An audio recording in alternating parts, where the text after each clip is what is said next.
نحمدہ ونصلی علی رسولہ الکریم اعوذ باللہ من الشیطان الرجیم بسم اللہ الرحمن الرحیم سورۃ الضحیٰ مکیۃ۔ سورۃ الضحیٰ مکی صورت ہے، ایک رکوع ہے اور اس کی 11 آیات ہیں، 11 آیات ہیں۔ ضحیٰ صبح کے وقت کو کہا جاتا ہے جب سورج کی روشنی پھیل جائے لیکن سورج کی گرمی اور سورج کی تمازت شروع نہ ہوئی ہو۔ زمانہ نزول مکے کا ابتدائی دور ہے۔ پوری صورت میں خطاب خصوصی طور پہ نبی اکرم صلی اللہ علیہ وسلم سے ہے۔ اب یہاں سے لے کر آخر تک یوں سمجھیں کہ جو 10-11 صورتیں ہیں ان میں خصوصیت کے ساتھ نبی اکرم صلی اللہ علیہ وسلم ہی سے خطاب چلے گا۔ جیسے آپ نے ایک انداز دیکھا قرآن کا اب تک کہ مکی صورتوں کے اختتام پر خصوصی خطاب نبی اکرم صلی اللہ علیہ وسلم سے ہوا کرتا ہے، تو جب قرآن اپنے اختتام کو تکمیل کو پہنچ رہا ہے تو اس میں بھی اختتام میں خطاب خصوصی طور پہ نبی اکرم صلی اللہ علیہ وسلم سے ہے۔ شروع ہوتی ہے بسم اللہ الرحمن الرحیم والضحیٰ واللیل اذا سجا ما ودعک ربک وما قلی۔ قسم ہے روز روشن کی اور رات کی جب وہ سکون کے ساتھ طاری ہو جائے، اے نبی صلی اللہ علیہ وسلم تمہارے رب نے تم کو ہرگز نہیں چھوڑا اور نہ وہ ناراض ہوا۔ ضحیٰ دن روشن ہونے کا وقت۔ نبی اکرم صلی اللہ علیہ وسلم اپنے معمولات میں صلاۃ الضحیٰ کو بھی شامل رکھتے تھے۔ صلاۃ الضحیٰ پڑھی جاتی ہے جب دن روشن ہو جائے۔ سمجھے کہ اگر اپنے حساب سے ہم دیکھیں تو گرمیوں میں تقریباً 7-8 بجے کا وقت فجر کے بعد ایک تو اشراق ہوتی ہے نا، جو سورج طلوع ہونے کے 10-15 منٹ بعد پڑھی جاتی ہیں، چند نوافل پڑھے جاتے ہیں، ان کو اشراق ہم کہتے ہیں۔ اپنی زبان میں ہم چاشت کے نفل کہتے ہیں۔ وہ چاشت کیا ہے؟ صلاۃ الضحیٰ ہے۔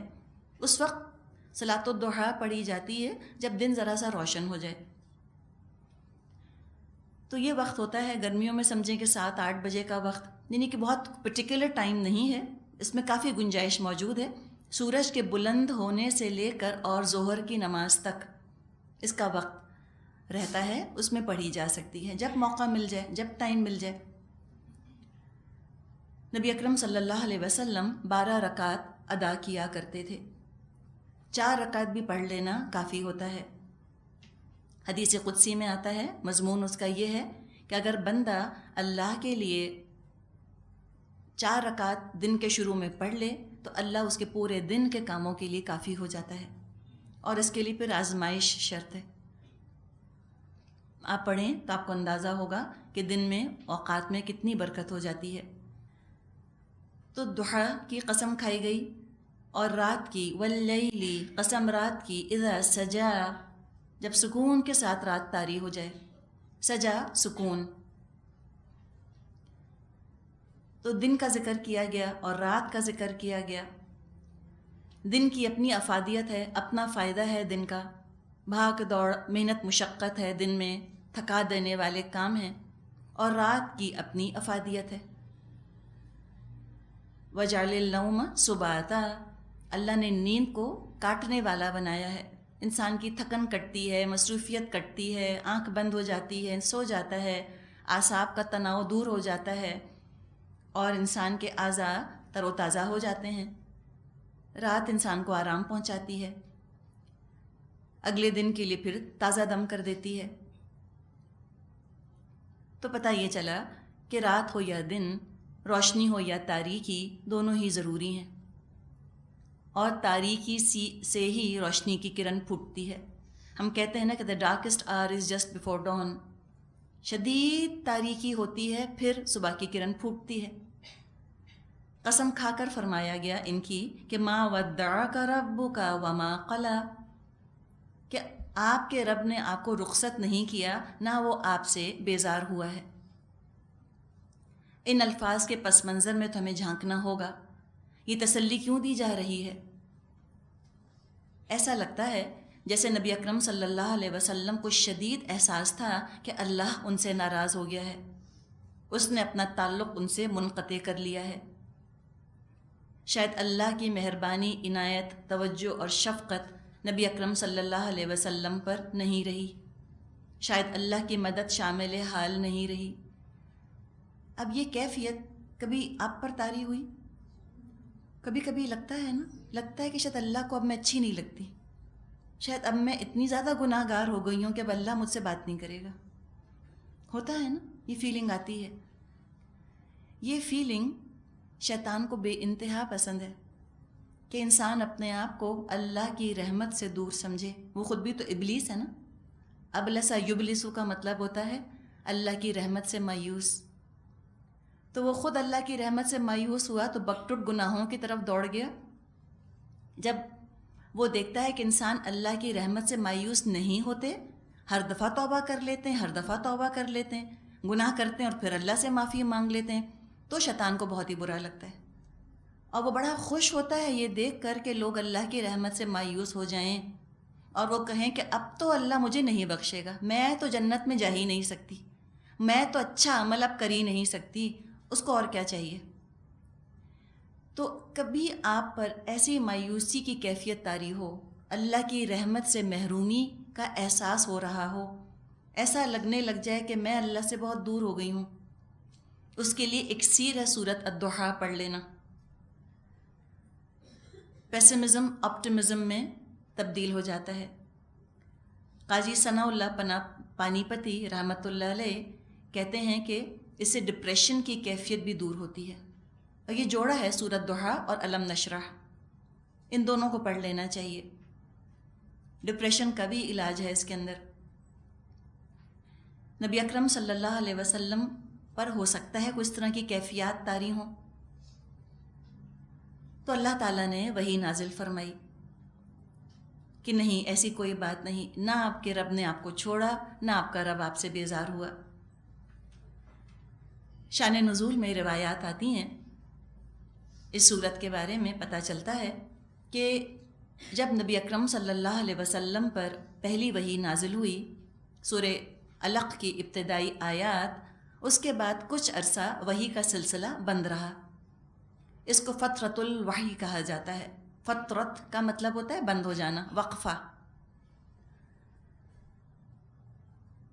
پھر آپ انتظار کرتے رہے۔ بعض روایات کے مطابق 10 دن آپ نے انتظار کیا، بعض کہتے ہیں 40 دن تک آپ پر وحی نازل نہ ہوئی۔ تو آپ کو بہت تکلیف محسوس ہوئی، بہت آپ کو پریشانی ہوئی۔ ہوتا یہ ہے کہ جس سے انسان کو محبت ہوتی ہے، اس سے اگر بات چیت نہ ہو تو تکلیف بھی بہت زیادہ ہوتی ہے۔ اپنے رب سے شدید محبت کی وجہ سے نبی اکرم صلی اللہ علیہ وسلم حساس بھی زیادہ ہوں گے، سینسٹیو بھی زیادہ ہوں گے کہ میرا رب مجھ سے بات کیوں نہیں کر رہا۔ اور جس سے محبت بہت زیادہ ہوتی ہے، اس کی محبت جانے کا ڈر بھی بہت ہوتا ہے انسان کو۔ انسان بڑا سمجھیں کہ انسیکیور بھی رہتا ہے کہ کہیں کوئی کام مجھ سے ایسا نہ ہو جائے کہ اس شخص کی محبت جو ہے وہ نفرت میں بدل جائے۔ تو جس سے جتنی محبت ہوگی، اس کی ناراضگی کا اتنا ہی ڈر ہوگا۔ جب اللہ کے ساتھ یہ تعلق ہوتا ہے، اسی کا نام تقویٰ ہے۔ تو آپ کو بہت ڈر لگا کہ کیا ہو گیا، میرا رب بات کیوں نہیں کرتا۔ خدیجہ رضی اللہ عنہا سے نبی اکرم صلی اللہ علیہ وسلم نے ذکر کیا، وہی آپ کی کانفیڈنٹ تھیں، وہی آپ کی غمخوار تھیں، آپ کی ہمدرد تھیں، آپ کی بیوی۔ تو جو ڈسکشن آپس میں ہوا کہ آخر کیا وجہ ہے، وحی کا سلسلہ کیوں رک گیا، تو اس میں خدیجہ رضی اللہ عنہا نے اپنا انالیسس کیا۔ نبی اکرم صلی اللہ علیہ وسلم کی سیرت، آپ کا کردار تو اتنا بے داغ تھا کہ کوئی سوچ نہیں سکتا تھا کہ آپ سے کوئی کام ایسا ہو گیا ہوگا جو اللہ کو برا لگا ہوگا۔ بہت سوچ بچار کے بعد خدیجہ رضی اللہ عنہا نے فرمایا، شاید آپ کی عجلت کی وجہ سے سلسلہ رک گیا ہے، جلدی کی وجہ سے۔ اس عرصے میں جب کہ فترۃ الوحی کا زمانہ تھا، نبی اکرم صلی اللہ علیہ وسلم پر غم کی کیفیت طاری رہی، رنج کی کیفیت طاری رہی۔ آج کل کی اصطلاح میں ہم کہہ سکتے ہیں کہ ایک طرح سے آپ پر ڈپریشن سا طاری ہو گیا تھا، بد دلی، دنیا سے دل کا اٹھ جانا، بالکل پریشانی، افسوس کی کیفیت. یہ اتنی سخت تھی کہ آپ کے عمل پر ان کیفیات کا اثر ظاہر ہونے لگ گیا، آپ کی قوت عمل متاثر ہونے لگ گئی، یہاں تک کہ 1-2 راتیں ایسی گزریں کہ آپ تہجد کے لیے بھی نہ اٹھ سکے. اس حد تک آپ کے اعصاب متاثر ہوئے. خیال آتا ہوگا کہ جب اللہ ہی نے چھوڑ دیا تو زندگی کا کیا فائدہ؟ جب مقصد زندگی نہ رہا تو زندگی بھی پیاری نہ رہی. روایات میں آتا ہے کہ نبی اکرم صلی اللہ علیہ وسلم نے اس وقفے کے دوران ارادہ کیا کہ کسی پہاڑ پر چڑھ کر خود کو نیچے لڑکا دیں، زندگی ختم کر دیں. ہم اپنے دل پہ ہاتھ رکھ کر سوچیں، کبھی اللہ کی ناراضگی سے ہمارے دل اس طرح کانپے ہیں؟ ہم لوگوں ہی کی شکلیں دیکھتے رہتے ہیں، ہم لوگوں ہی کے تیور دیکھتے رہتے ہیں، کس کا کیا ریئیکشن، کس کا کیا ریئیکشن. کبھی اللہ کا ریئیکشن بھی تو سوچا کریں. اللہ نہ کرے کہ کبھی اللہ اتنا ہم سے ناراض یا بیزار ہو جائے کہ ہمیں چھوڑنے کا فیصلہ کر لے. لیکن اس کی فکر ہونی چاہیے. اللہ کو فار گرانٹیڈ مت لیں. یہ مت سوچیں کہ اللہ کبھی ناراض ہو ہی نہیں سکتا مجھ سے، اگر ہو گیا تو ہمارا کیا بنے گا. نبی اکرم صلی اللہ علیہ وسلم کے ساتھ تو ایسا معاملہ ہو نہیں سکتا تھا کہ اللہ ناراض ہو جائے، لیکن آپ کو بس یہ خیال آ گیا. تو یہ آپ پہ کیفیت طاری تھی. ساتھ ہی ساتھ کفار مکہ کے طعنے اور ان کی باتیں زخموں پر نمک چھڑکنے والی تھیں. ابو لہب کی بیوی ام جمیل نے کہا، محمد لگتا ہے کہ تمہارا شیطان تمہارا ساتھ چھوڑ گیا. کسی نے کہا، معلوم ہوتا ہے محمد کو ان کے رب نے چھوڑ دیا. اب یہ کوئی بات نہیں سنا رہے ہم کو کہ مجھ پر وحی نازل ہوئی. یہ باتیں کتنی تکلیف دیتی ہوں گی نبی اکرم صلی اللہ علیہ وسلم کو. اس پس منظر میں، اس بیک گراؤنڈ میں یہ آیات نازل ہوئیں کہ وحی کے نزول میں بھی حکمت ہے. جیسے کہ صبح کا روشن ہونا فائدہ مند ہے، اسی طرح وحی کی فطرت میں بھی حکمت ہے، جیسے کہ رات کا آنا فائدہ مند ہوتا ہے. فائدہ یہ ہوگا وحی کے رک جانے کا کہ جب وحی کا سلسلہ دوبارہ شروع ہوگا تو آپ اس کام سے گھبرائیں گے نہیں، بلکہ شوق سے، خوشی سے اس کو وصول کریں گے. جب انتظار کے بعد کوئی چیز ملتی ہے اس کی قدر بھی زیادہ ہوتی ہے. تو فرمایا کہ آپ کے رب نے آپ کو نہیں چھوڑا. وَلَلْآخِرَةُ خَيْرٌ لَكَ مِنَ الْأُولَىٰ، اور یقیناً آپ کے لیے بعد کا دور پہلے دور سے بہتر ہے. یعنی یہ مشرکین جو آپ کو طعنے دے رہے ہیں، برا بھلا کہہ رہے ہیں، بدترین مستقبل کا خوف آپ کو دلا رہے ہیں، یہ خود دیکھ لیں گے کہ آپ کے رب کے انعامات آپ پر بڑھتے ہی جائیں گے. ہر پہلی حالت پچھلی سے بہتر اور افضل ہوتی چلی جائے گی.